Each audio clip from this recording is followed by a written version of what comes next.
This professor of archaeology is about to leave the classroom for high adventure and romance. Indiana Jones. Always knew someday you'd come walking back through my door. I need one of the pieces your father collected. And so our old friends reunited. Well, Jones, these Germans forgot how to show a lady a good time.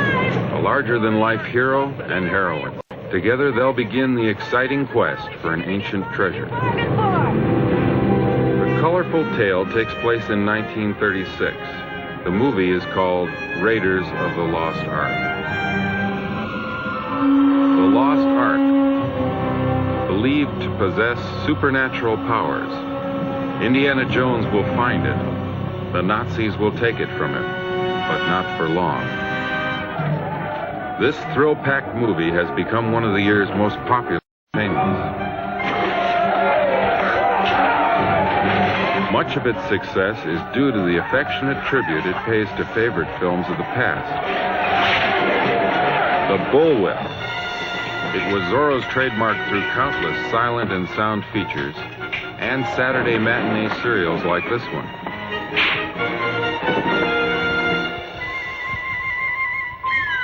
From the beginning, whether to make us laugh or hold our breath, movies have flourished on one basic ingredient: action. Enter the stuntman, the one who's responsible for those exhilarating feats of daring do, those brief, realistic seconds of heart-stopping peril. With audiences demanding more spectacular action in each new film, the stuntman's importance has grown immensely.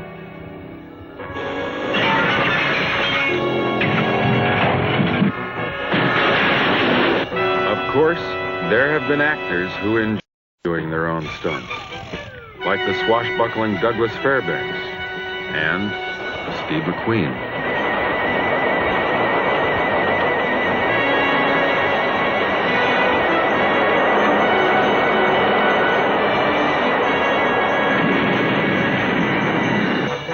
At some point, however, the prudent actor must step aside for the stuntman. This program is about these stuntmen, unique performers whose names are unknown to the public, but whose remarkable deeds are recorded in film forever.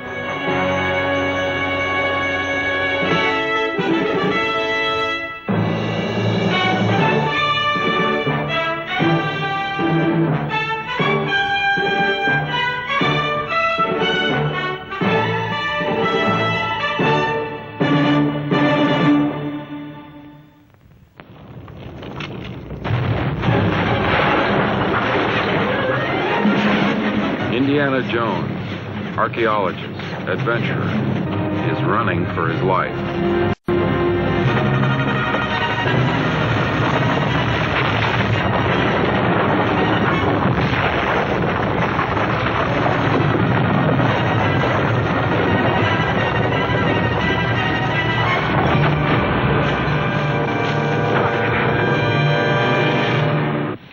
Looked a little scared in that scene, didn't I? Well, I'd have had to have been crazy not to be. All right, it wasn't a real boulder, but it wasn't cardboard either. It took 800 pounds of plaster to make it roll right. And if I'd tripped, could have been big trouble. The director thought at first we'd better use a stuntman, but I thought I could do it, and Glenn Randall, our stunt coordinator, agreed. We all felt the more action scenes I could personally do, the easier it'd be for the audience to identify with and believe in the character. But if I didn't really trust the stunt guys who were manning the safety devices and watching out for me, I never would have done it. No way. As we'll see, however, there's a time in every action scene when the actor happily turns over the reins to a stuntman. But first, something about the film. It's 1936, the Sahara Desert. In the rear of that truck, guarded by Nazi troops, is the legendary Ark of the Covenant.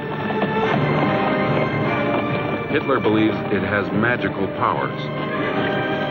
Jones suspects he may be right. The Ark must never reach Germany. where the stuntman double enters. He's about to execute a dangerous stunt. It's known in the business as a transfer.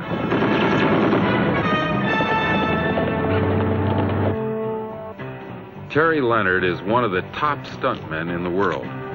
He's come to Tunisia to double for me in the truck chase and other sequences. Credentials? Well, a guy who can fall 82 feet into cardboard boxes. A man who can both do and stage stunts like these has clearly earned his reputation. The physical risk? Always on the professional's mind. In the business, every stunt you do isn't a death-defying act. And contrary to what a lot of people think about stuntmen, they're not crazy. And it is more of an exact science than a lot of people think. It's become somewhat of an art form, really. And with the competition as it exists today between stuntmen and between production companies to get spectacular action, your adrenaline pumping all the time. But maybe 10, 12 times a year, you're looking at something that could really catch a hold of you, and I mean hurt you bad. And if you're doing big numbers throughout the course of the year, through your career, you're going to get hurt. I did a thing on a movie called The Legend of the Lone Ranger with a stagecoach and 6 head of horses. Didn't come out as good as we liked. Coach ran over both my legs. Lucky it didn't break them. It just cut a lot of tendons and muscles, and they sewed them back together, and I guess I healed pretty quick.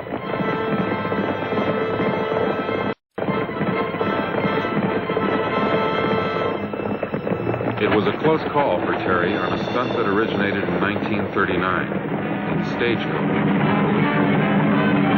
Playing the Indian in this classic Western that brought John Wayne starting was a former rodeo champion, Yakima Canutt.